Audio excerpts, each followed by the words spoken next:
Querido, abra comigo a tua Bíblia em Lucas, Evangelho de Lucas, capítulo 15, a partir do versículo 11. Lucas 15, 11,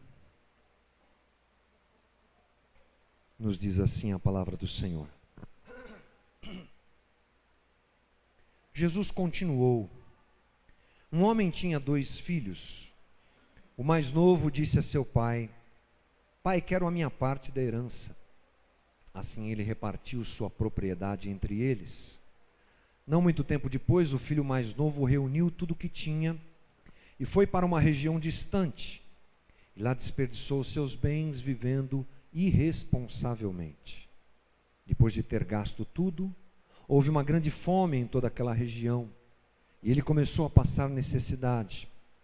Por isso foi empregar-se com um dos cidadãos daquela região, que o mandou para o seu campo a fim de cuidar de porcos. Ele desejava encher o estômago com as vagens de alfarrobeira que os porcos comiam, mas ninguém lhe dava nada. Caindo em si, ele disse: quantos empregados de meu pai têm comida de sobra, e eu aqui morrendo de fome? Eu me porei a caminho e voltarei para meu pai, e lhe direi: Pai, pequei contra o céu e contra ti. Não sou mais digno de ser chamado teu filho. Trata-me como um dos teus empregados. A seguir levantou-se e foi para seu pai. Estando ainda longe, seu pai o viu, e cheio de compaixão correu para seu filho, e o abraçou e beijou. O filho lhe disse: Pai, pequei contra o céu e contra ti. Não sou mais digno de ser chamado teu filho. Mas o pai disse a seus servos: depressa, tragam a melhor roupa e vistam nele.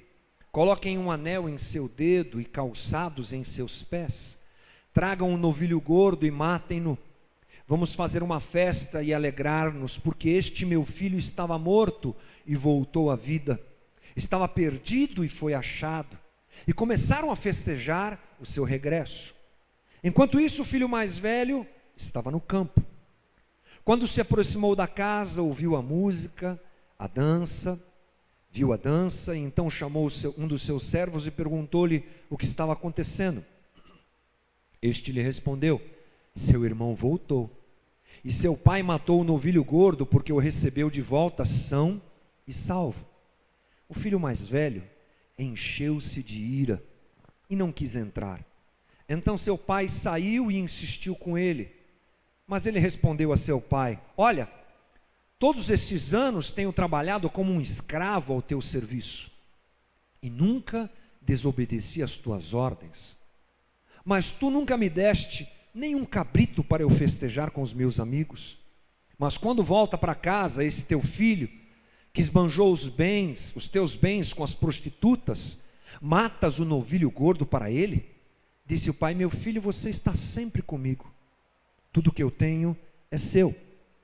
Mas nós tínhamos que celebrar a volta desse seu irmão e alegrar-nos, porque ele estava morto e voltou à vida, estava perdido e foi achado. Senhor, apresentamos a nossa vida ao Senhor mais uma vez. Oramos a Ti pedindo misericórdia, que o Teu Espírito encontre espaço para falar conosco, que toda resistência dentro de nós, distração, preocupação, deixe de ser impedimento para que as Tuas palavras entrem no nosso coração e nos transformem. Eu te peço misericórdia e capacitação, que eu não tenho, mas eu sei que vem do Teu Espírito, para conversar com os meus irmãos, coisas a respeito do Teu reino. Nos ajuda a compreender a Tua palavra e nos abençoa. É o que nós te pedimos, Senhor, em nome de Jesus. Amém. Queridos, vamos começar algumas conversas a respeito dessa parábola tão conhecida, a parábola do filho pródigo. E o nome que nós vamos dar a essas conversas, na verdade, é um nome interessante, o nome Deus pródigo.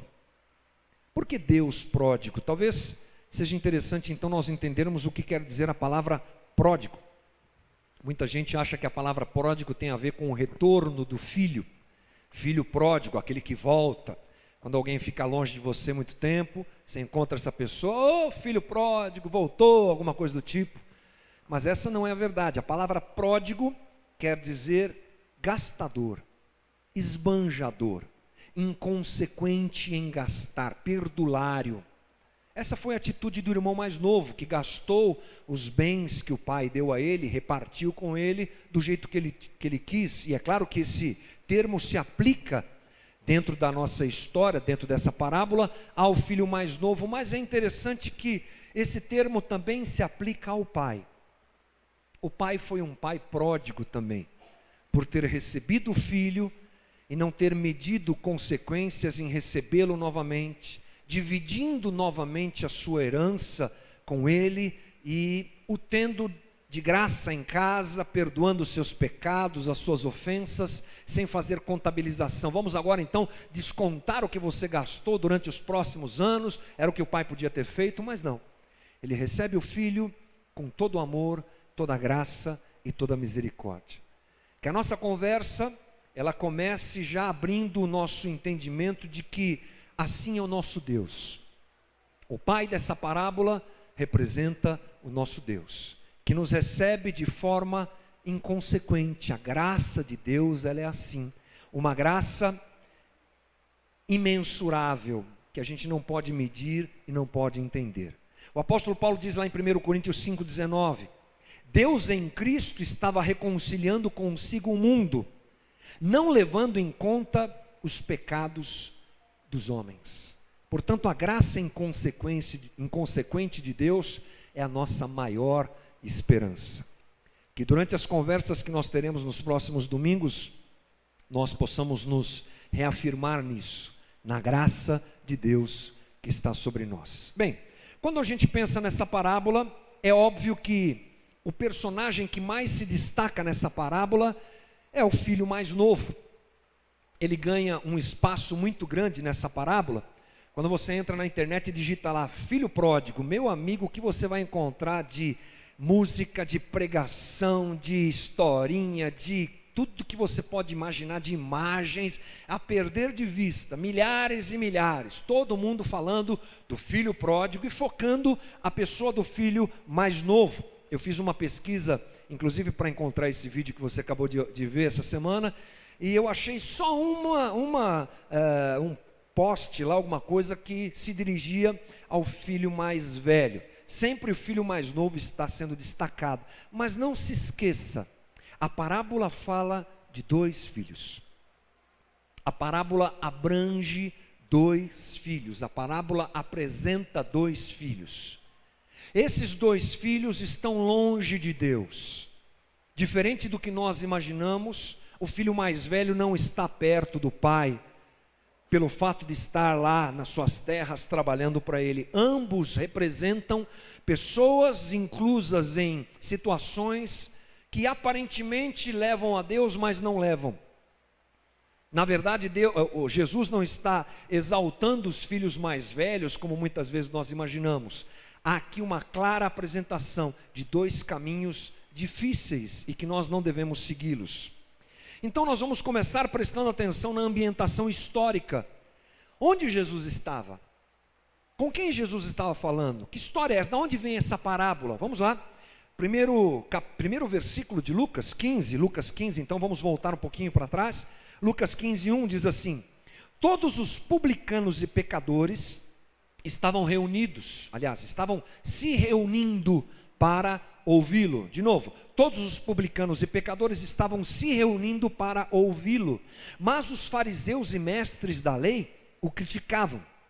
Este homem recebe pecadores e come com eles. Então Jesus lhe contou esta parábola. Jesus está cercado de dois grupos. O primeiro grupo é o grupo dos pecadores e o outro grupo é o grupo dos fariseus. O que acontece é que Jesus se aproxima e se relaciona com os pecadores, e os fariseus não gostam muito disso. Então Jesus apresenta três parábolas, não somente uma. A parábola do filho pródigo faz parte de uma trilogia. Uma trilogia de parábolas apresentada por Jesus, um termo que está bem em uso hoje, né? Senhor dos Anéis, Matrix, não sei o que lá. Então, na Bíblia também tem trilogia das parábolas ditas por Jesus. A primeira parábola é a parábola da ovelha perdida. A segunda, a parábola da dracma perdida. E por fim, a parábola do filho perdido. Quem estava ouvindo Jesus? Esses dois grupos. O primeiro deles, formado por publicanos e pecadores. Na parábola você identifica esse grupo como os irmãos mais novos. Toda vez que a gente disser irmão mais novo, se refere a esse grupo. Publicano quem era? O publicano era um judeu altamente condenado pelos outros judeus por trabalhar para Roma. Era um traidor. Ele cobrava impostos dos judeus para entregar para Roma. O Império Romano estava dominando Israel. Então ele era um cara movido a grana, o interesse dele era dinheiro. Estava nem aí se ele estava atraindo os pares deles, os compatriotas, o negócio dele era a grana. Por isso, ele era condenado, apartado da sociedade, não se relacionava com os judeus. E os demais participantes desse grupo eram pecadores, que nós imaginamos assim, aqueles que são mais condenados pela sociedade, meretrizes, ladrões, bandidos, sei lá, todo tipo de gente com essas características, né? Eram aqueles que não observavam as leis morais da Bíblia. Para esses caras não tinha lei moral, eles não estavam nem aí com nada, muito menos com as regras cerimoniais dos judeus. Você sabe que o judeu é cheio de regras cerimonial. Esses caras não iam na sinagoga, esses caras não se purificavam para comer, nada daquilo que você imagina que era feito pelos fariseus da época, pelos judeus de modo geral, atingir esse grupo. Eles eram a parte disso. Então, são aqueles que saíram de casa rompendo com a moralidade da sua família, porque eram judeus na sua maioria, romperam, quebraram com aquele sistema moral. Vou viver a minha vida. Veja como tem a ver com o filho mais novo. Quero sair, quero viver a minha vida, quero ficar obedecendo regra, coisa nenhuma, vou viver a minha vida do jeito que eu quero. Então eles viviam irresponsavelmente. Esse era um grupo, estava lá ouvindo Jesus. O outro grupo, como eu disse, fariseus, mestres da lei. Esses são os irmãos mais velhos, cheios de moral, cheios de ordem. Para eles, o que eles faziam era muito importante, prendiam-se à moralidade, à tradição da sua criação, estudavam a Torá, cumpriam todos os mandamentos da lei dos judeus, tudo era obedecido ao pé da letra, guardavam o sábado, liam a Torá na sinagoga, faziam as suas orações, ofertavam. Esse grupo estava lá também observando Jesus, também atrás de Jesus de alguma maneira. Como é que esses grupos se comportavam? Veja que coisa interessante. Os irmãos mais novos, os pecadores, eles andavam muito atrás de Jesus. O texto que nós lemos diz assim: estavam se reunindo para ouvi-lo. O que é que Lucas quer dizer? Lucas também é bastante econômico na sua maneira de dizer. Quando ele usa esse termo se reunindo, é um termo no grego que nos dá a ideia de que era uma coisa constante. Destaca-se o aspecto progressivo do verbo utilizado por Lucas, traduzido por reunindo. Não era uma coisa assim, agora, reuniu. Não, eles vinham se reunindo. Era progressivo. Eles andavam atrás de Jesus. Onde Jesus estava, os irmãos mais novos estavam atrás dele. Então, era um grupo que estava sempre presente em volta de Jesus. O outro grupo, os mais velhos, irmãos mais velhos, os religiosos, ficavam loucos com isso. Então, um grupo se comportava assim, indo atrás de Jesus, e outro grupo se comportava julgando o grupo que ia atrás de Jesus. Os irmãos mais velhos ficavam malucos. Como é que esses pecadores podem andar com Jesus? Aliás, por que Jesus recebe esses caras? Por que Jesus come com eles? Quando o termo, você lê no Novo Testamento a palavra come, se alimenta, refeição, isso indica intimidade, irmão. Isso é coisa do Oriente. No Oriente é assim. Para se comer com alguém, você tem que ter intimidade. Jesus comia com os pecadores, é o que o texto diz. Olha só, este homem recebe pecadores e come com eles. Então, como é que Jesus ousa receber gente assim? Eles até pensavam assim: essas pessoas, esses pecadores não frequentam os nossos serviços na sinagoga, eles não vão lá ler a Torá com a gente, eles não fazem as orações que a gente faz. Eu já sei, eu acho que Jesus deve estar falando só o que eles querem ouvir. Por isso que eles ficam tanto em volta de Jesus. Esse era o julgamento do grupo dos irmãos mais velhos, como é que eles lidavam com tudo isso. E quando nós observamos a leitura que Jesus faz e o que ele apresenta para nós, nós precisamos entender que os ensinamentos de Jesus tendem a atingir ambos grupos.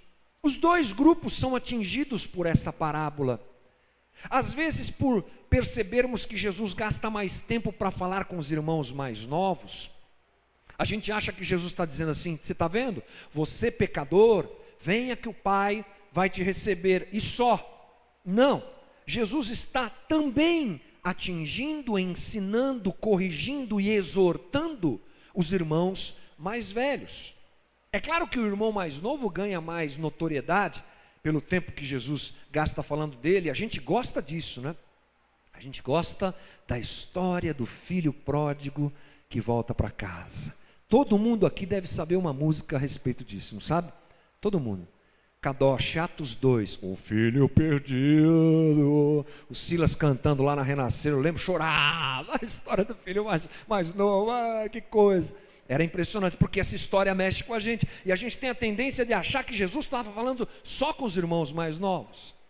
Jesus também estava falando com os irmãos mais velhos. E na verdade, essa parábola, ela analisa muito profundamente a alma do irmão mais velho. E nós vamos falar bastante nesses próximos dias sobre os irmãos mais velhos. Jesus quer mostrar aos irmãos mais velhos a mesquinhez do coração deles. Ele estava mostrando a eles que esse tipo de comportamento os destruía e destruía quem estava ao redor deles. Jesus também os condena, os exorta. Jesus, ele não está aceitando o comportamento dos irmãos mais novos? Claro que não.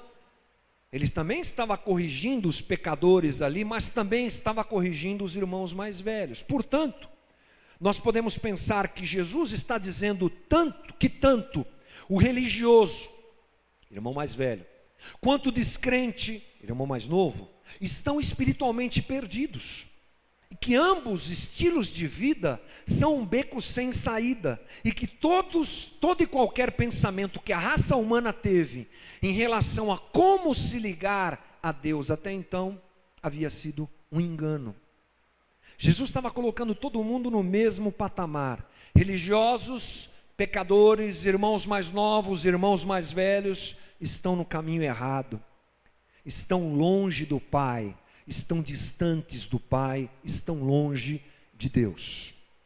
A gente começa a pensar então um pouco sobre alguns conceitos a respeito disso. Na nossa cabeça, por que nós achamos que os irmãos mais velhos estão corretos? Durante muito tempo eu pensei assim: essa história é verdade, né? O irmão mais velho está em casa, está lá trabalhando, deu um ralo, plantou, colheu, nunca desobedeceu o pai. Aí o mais novo sai folgadão, miserável, pecador, pega a herança, gasta tudo, volta para casa, o pai recebe. Se eu fosse irmão mais velho, eu faria a mesma coisa. Sabe por quê? Porque nós pensamos que só existem duas maneiras de rejeitar a Deus. Nós cristãos pensamos assim, de responder a Deus. Aliás, duas maneiras de responder a Deus nós pensamos. A primeira delas é quando eu respondo seguindo a Deus e aceitando a sua vontade. Eu penso assim. Uma das maneiras de responder a Deus, a primeira delas, eu sigo a Deus e respondo a sua vontade, obedeço a sua lei. E a outra maneira é rejeitar a Deus e fazer o que eu bem entendo. Nós pensamos que só existem essas duas maneiras de responder a Deus: ou eu o aceito, ou eu o rejeito. Quando eu olho para a parábola, eu vejo essas duas pessoas. O mais novo rejeitou, o mais velho aceitou. O problema é que existe mais de uma maneira de rejeitar a Deus. Então nós podemos dividir e ampliar esse grupo para três situações. Quando eu recebo a Deus e aceito a Deus, ok, vou andar com Deus, mas eu posso rejeitá-lo de duas maneiras: ou sendo maluco, irmão mais novo, que faz o que quer e não quer saber de Deus, ou sendo o irmão mais velho. Como é que o irmão mais velho rejeitou a Deus? Ele abraça e acata a lei só para ser salvo. Ele é o religioso. Ele está rejeitando o pai. Ele não tem relação nenhuma com o pai. Ele, na verdade, não quer saber do pai. Ele anda em volta do pai. Ele se aproxima do pai. Ele demonstra interesse pelas coisas do pai. Mas o coração dele está tão ou mais distante do que o filho mais novo. Essa é a peculiaridade do filho mais velho. Ele está, mas não é. Ele anda em volta, mas está tão longe quanto o filho. Portanto, nós entendemos que ambos estão distantes do pai. O mais novo com a sua loucura e o mais velho com a sua religião. Então nós temos três grupos. Vamos classificar esses três grupos. Irreligião, mais novo. Eu quero me esquivar de Deus como meu Senhor e Salvador. Irreligião, quero nada a ver com a religião. Primeiro grupo. Segundo grupo, religião, moralismo, né? Eu quero andar perto de Deus, mas na verdade usar a minha moral, usar o meu jeito de ser para ter um lugar com Deus e na verdade basear a minha vida, o meu relacionamento com Deus no mérito, religião. E o terceiro grupo, evangelho. Irreligião e religião nos afastam de Deus, nos afastam do Pai, são um problema para nós. Sobra o quê? Sobra o Evangelho. É interessante que a gente às vezes tem dificuldade para enxergar as coisas assim, mas esse tema, ele está na Bíblia toda. De Gênesis a Apocalipse você encontra referência sobre esse tipo de relacionamento com Deus, esses três grupos, você quer ver? Vamos pensar, por exemplo, na saída do povo de Israel do Egito. Quem conhece essa história aqui, levanta a mão. Quem foi na escola dominical? Você lembra? Mimeógrafo, você lembra? Flanelógrafo, aqueles figurinhas presas, lembrou, né? Você vendo como só eu que só estou assim meio antigo, tem mais gente aqui que me acompanha, né? História do povo de Israel saindo do Egito. Deixa eu te perguntar uma coisa, Deus deu para Israel a lei para obedecê-lo antes de libertar o povo de Israel ou depois? Quando? Depois, né? Deus ama Israel primeiro. Deus ouve a oração de Israel primeiro. Deus vai lá e faz aquela loucura toda usando Moisés, liberta o povo. E aí ele diz assim: se vocês me amam e reconhecem o que eu fiz por vocês, obedeçam a minha lei. Veja como isso está presente nas Escrituras. Deus não faz o contrário. Olha, eu vou dar uma lista de mandamentos, obedeçam, se vocês forem bons, se vocês cumprirem tudo, eu vou libertá-los. Foi assim? Não. Fez, amou, se entregou, libertou, e depois disse, vocês me amam, então me obedeçam. Essa situação está escrita por Paulo. Paulo explica no Novo Testamento essas três possibilidades, essas três maneiras de se relacionar com Deus. Sabe como? Incircuncisos, circuncisos na carne, circuncisos no coração. Paulo fala sobre isso. Incircuncisos, pagãos, infiéis a Deus, aqueles povos que não reconheciam o Deus de Israel, que não andavam com Deus. Incircunciso, Paulo fala isso inclusive no Novo Testamento. Circunciso na carne, só tinha uma marca na sua carne, obedecia a Deus só moralmente, mas o seu coração longe. Esse povo me ama com os lábios, mas o seu coração está distante de mim. Agora, Paulo classifica o outro grupo de circuncisos no coração. submissos à lei de Deus em resposta à graça salvadora do Senhor. Veja como isso está presente na Bíblia. Paulo inclusive descreve isso lá em Filipenses 3:3.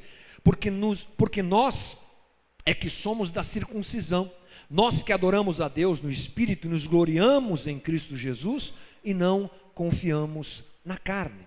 Então nós temos um problema aí que é a religião. A religião, nos referindo a nós que estamos dentro de um contexto de evangelho, ela cabe a nós. O problema da religião é que você busca a retidão com Deus por meio da sua moral, por meio da sua religião. E você está buscando a Deus para ser salvo, praticamente usando a Deus para alcançar alguma coisa, alcançar algum benefício. Nós percebemos que tanto os irmãos mais velhos quanto os irmãos mais novos estão no nosso meio. Na nossa sociedade você encontra irmãos mais velhos e encontra irmãos mais novos. Isso talvez seja presente em algumas famílias. É interessante que em algumas famílias isso é bem acentuado. Característica de irmão mais velho às vezes se apresenta. O irmão mais velho às vezes é aquele que fica mais em casa, obedece mais os pais, assim, mais preocupado com o nome da família. O mais novo já é um maluco, já não está nem aí, quer correr o mundo. Algumas famílias têm essa característica, inclusive a minha é meio assim, posso dizer para vocês. E essa característica de irmãos mais novos, irmãos mais velhos, ela tem se acentuado na nossa sociedade a partir da industrialização. Isso ficou muito forte no nosso meio. Você sabe que a industrialização foi um momento de explosão de tecnologia, de produção e tudo mais que a humanidade viveu alguns séculos atrás. E ali surgiu a burguesia. Os burgueses é um nome que a gente às vezes até usa para falar de alguém muito almofadinha, né? Almofadinha é um burguês mesmo. O burguês, a burguesia era caracterizada pela retidão moral. Era um grupo de gente que fazia tudo certo, não podia errar. Eles eram muito corretos, pagavam as contas em dia, não faltavam nos seus compromissos, eram pessoas muito decentes, muito em ordem, falavam sempre a verdade, tudo muito correto, né? E a contrapartida foi que surgiu um grupo meio rebelde a isso. A gente pode chamar esses rebeldes de boêmios, que queriam viver fora dessa pressão moral, fora desse esquema moral, dessa rigidez, não é? Então, essa situação está presente na nossa sociedade. Gente que quer viver a vida de qualquer jeito e gente que quer balizar a sua vida em cima da moral, em cima do correto e um exagero em cima disso, podemos até dizer. A força dessas modalidades de vida tem se ampliado. Mais e mais gente tem tentado achar um caminho para se relacionar com Deus através dessas forças. Mais gente tem procurado a vida irreligiosa. São os irmãos mais novos, eles estão aí na nossa sociedade. Não quero saber nada de Deus, nada de quem fala que serve a Deus, nada de quem mexe com Deus, estou fora disso. É uma falta de fé absoluta. Movimentos relativos a isso têm crescido no nosso meio. E a contramão disso também, o moralismo religioso muito perigoso está crescendo no nosso meio. Fugindo um pouco do cristianismo, mas a gente pode ter um exemplo disso no islamismo. Sabe esses grupos que você tem visto na televisão matando gente? Estado Islâmico, Al-Qaeda e outros espalhados pelo Oriente Médio e pela África. Eles prezam por valores religiosos e morais. Matam as pessoas em nome de uma religião, em nome de valores morais. Querem implantar o califado lá no Oriente.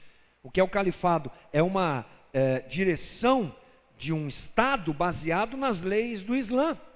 E isso é o quê? Apego moral. E um jeito de se relacionar com Deus, deles, é claro, em cima de valores morais. Mas no cristianismo isso também tem acontecido. A direita conservadora está presente. E a gente tem esse movimento nos nossos dias, no nosso meio. Então os filhos mais velhos e os filhos mais novos estão por aí. E a pergunta é, de que lado Jesus está? Quem é que é aprovado por Jesus e quem é que é reprovado por Jesus? Na nossa cabeça, frequentemente, como eu já disse, os irmãos mais velhos ganham um pontinho, porque são os corretos. Mas a verdade é que Jesus não está do lado de nenhum deles. A parábola deixa isso claro. Jesus está dizendo: essa vida louca que vocês pecadores estão vivendo os afasta de Deus. Vocês precisam voltar-se para Deus, e Deus está pronto para recebê-los. É o que ele fala na parábola. Como um pai que recebe seu filho que saiu, gastou tudo, fez a loucura da vida que queria, está aberto para receber seu filho na parábola, assim também é a graça inconsequente de Deus que nos recebe.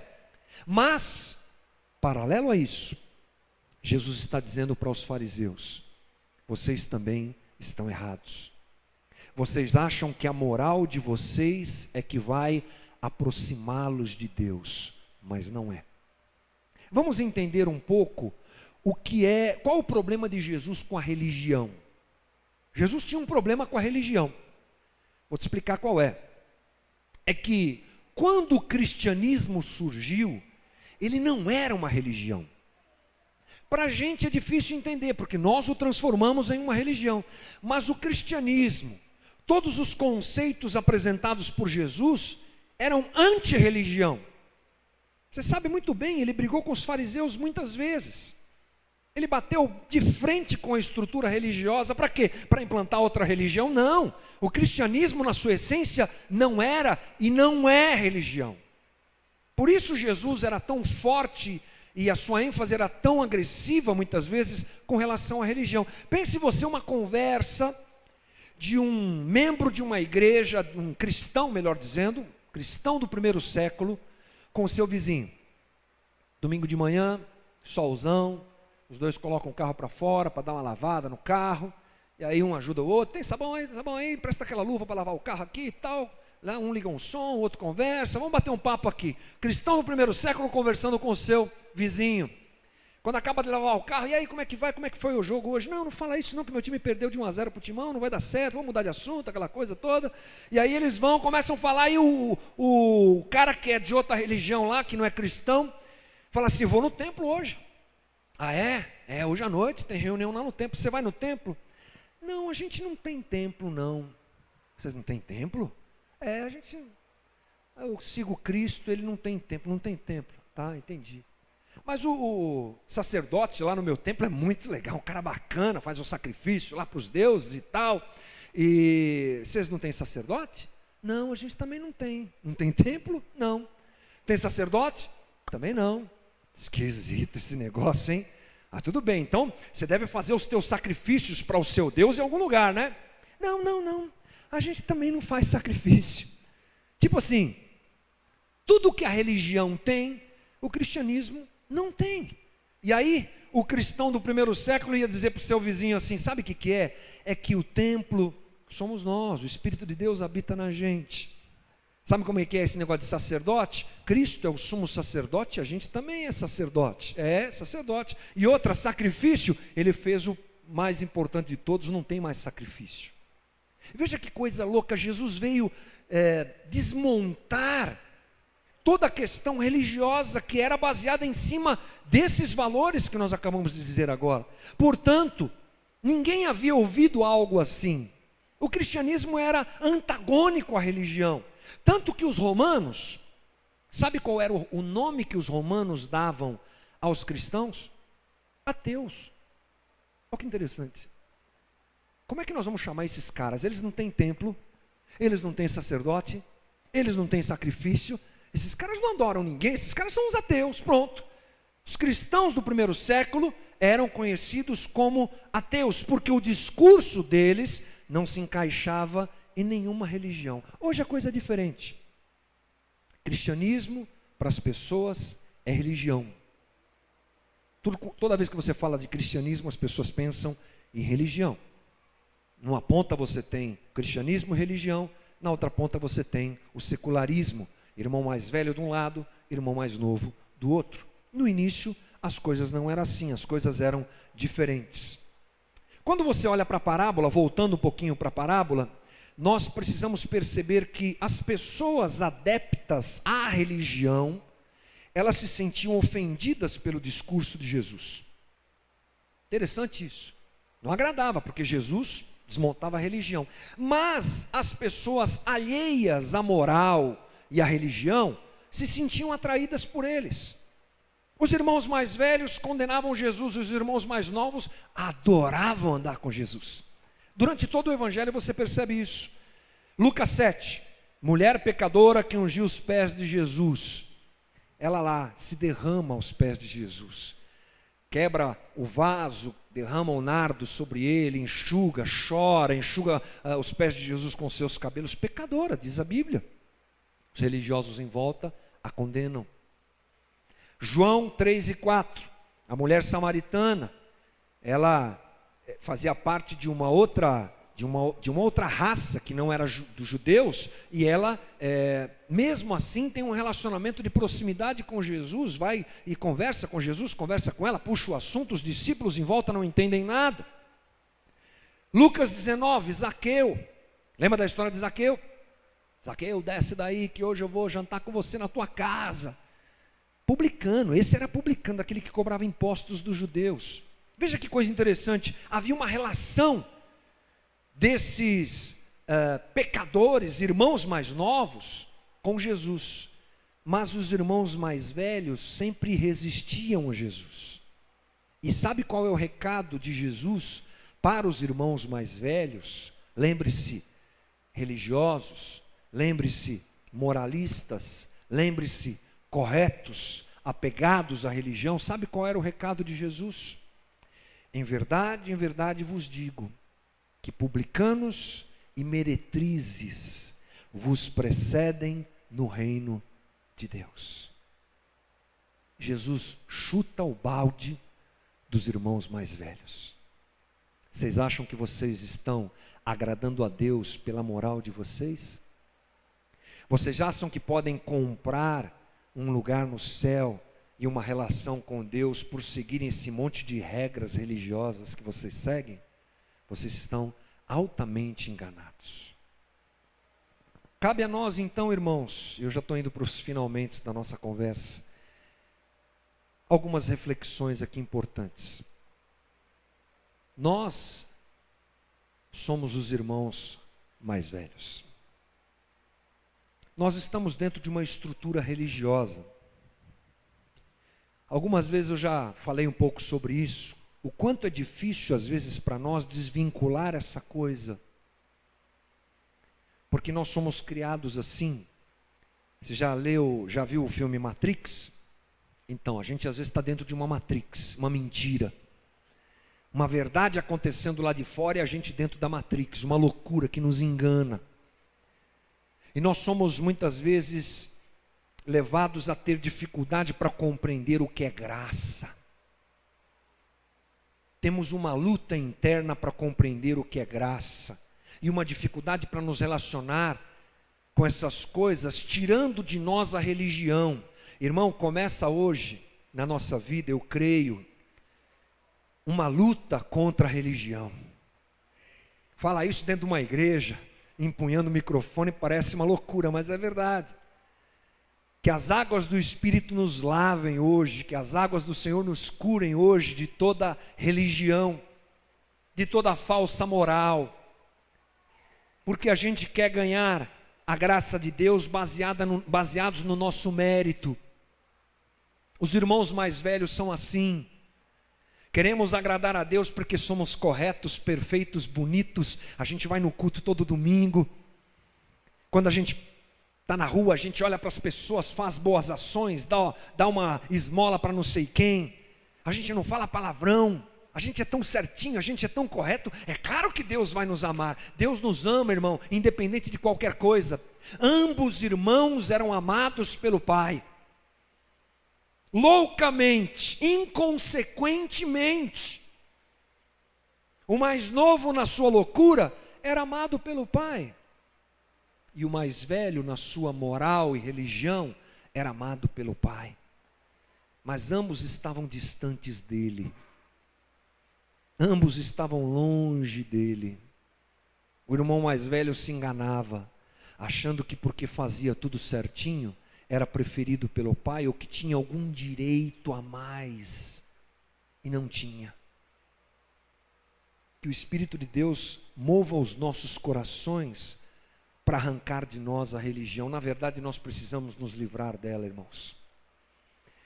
Essa vai ser uma luta difícil. Essa vai ser uma luta complicada, porque o irmão mais novo, ele estava mais perto do pai, fisicamente, mas mais longe no seu coração. E é muitas vezes o que acontece, o grande perigo da nossa vida e da nossa religião é esse. Estamos aqui, servindo a Deus, estamos mais perto do que os outros de Deus. Às vezes, estamos mais distantes. Às vezes estamos querendo esfregar na cara de Deus o nosso bom comportamento. Olha como nós somos santos, Deus, você tem que me aceitar, você tem que me amar. E se Ele me aceita e Ele me ama, irmão, não é por nada do que eu faço. Ele me aceita e me ama porque Ele me amou primeiro. E Ele me amou primeiro, e esse é o ponto da graça. E que o Senhor nos ajude a compreendermos essas coisas e darmos um grito de independência no nosso espírito com relação à religião. E se nós vamos servir a Deus, que sirvamos do jeito certo, não para ter, mas para agradecer, porque Ele já nos deu.